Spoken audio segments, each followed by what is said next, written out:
Today, almost $7 million pledge Ukraine is supposed to receive. Are you satisfied with this conference, with this pledge? This is not first and not last donors conference, so we are so much grateful to our Polish and Swedish partners, to European Commission, European Union, because they make huge efforts to support Ukraine in all of the spheres. Today we mainly were concentrated on the financial sphere, and $6.5 billion is the result of this donors conference for Ukrainian support. So we will see who of partners give how many resources, how much money, and we'll decide it all together how to share it on the different directions of social, humanitarian, and other obligations of our state. White House asked Congress for additional support, $33 billion.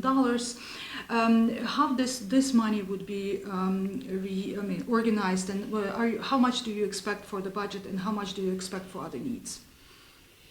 So the budget deficit for Ukraine during this war months is about $5 billion per month. We discussed this all with all of our partners, with United States. IMF and World Bank approved this amount, and after this we begin to work with IMF. They create special administrative account, and World Bank creates special trust account. And we ask all of the partners to share with Ukraine through these accounts 10% of their SDRs, which IMF share between of all of the members of IMF. And we also hope that partners will make direct support from their budget for Ukraine. And when President Biden sounded this $33 billion support for Ukraine, so part of this amount of money, about $8 billion, is actually for urgent support of Ukrainian budget during the next 4 months.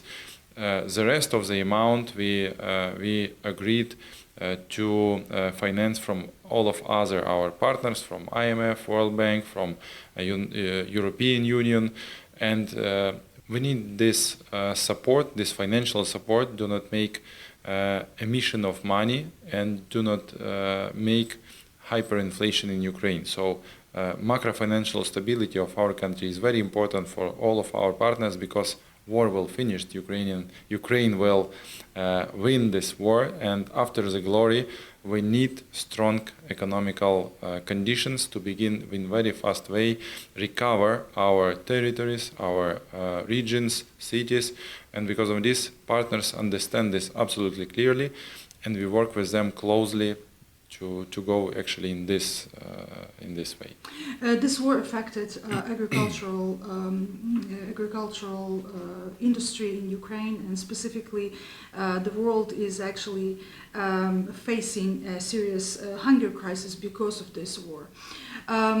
What would you be able to actually grow harvest this year, and how are you working with international partners to collect harvest and actually deliver it? At first in the world's history, one country is blocking seaports of the other country, especially for the purposes do not export our harvest to the country which are waiting for this food. European, African, Asian countries are waiting more than 90 million tons of our grains, corn, wheat, sunflower oil, and it really will lead to the world food crisis. All of the countries are so much disturbed about this. We have negotiations with all of our partners. We have negotiations about this with Secretary General of United Nations.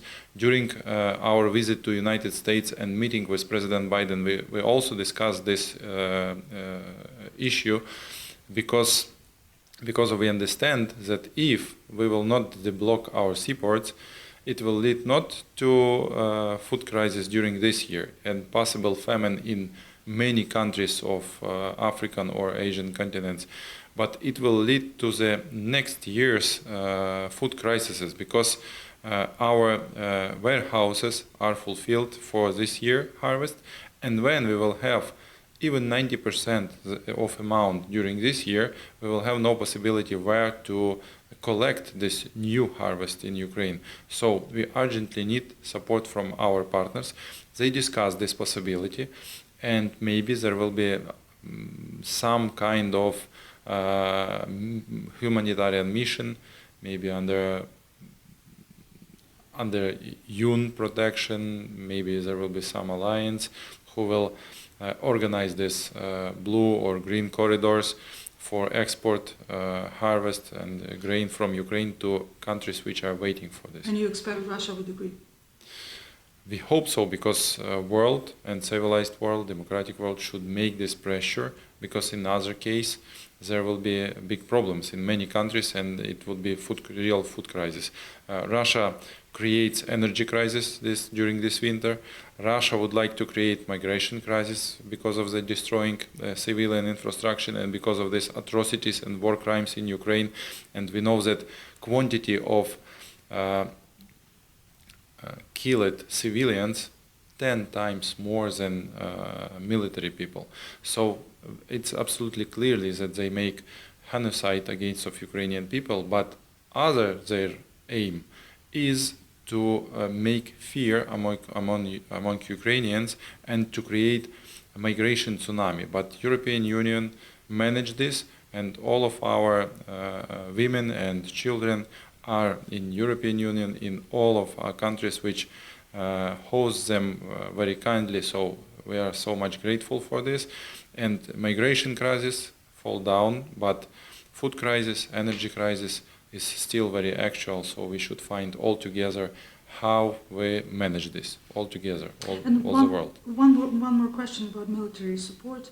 You're receiving a lot of military support from Ukraine, from other countries, NATO countries. You signed an agreement today with the Polish government. Could you give us a hint what is that about, and how do you assess different countries' support for Ukraine in military support? Today I sounded one big amount, more than $12 billion during this 71 days Ukraine received from our partners for different spheres, for military sphere, for humanitarian sphere. But in any way, the biggest amount of support is from United States. We are so much grateful for this, appreciate this so much.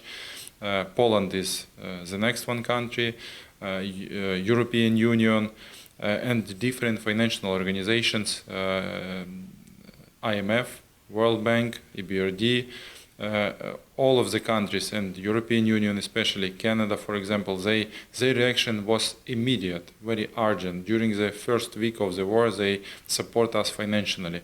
Many countries began support us in sphere of defense, absolutely also in very fast way. So the main our supporter in military sphere is United States and all of the alliance. Poland agreement. Poland agreement is not public, so it's agreement in sphere of defense and in military and defense sphere, but we can't say about what is this agreement. It's very important and very good agreement for Ukraine.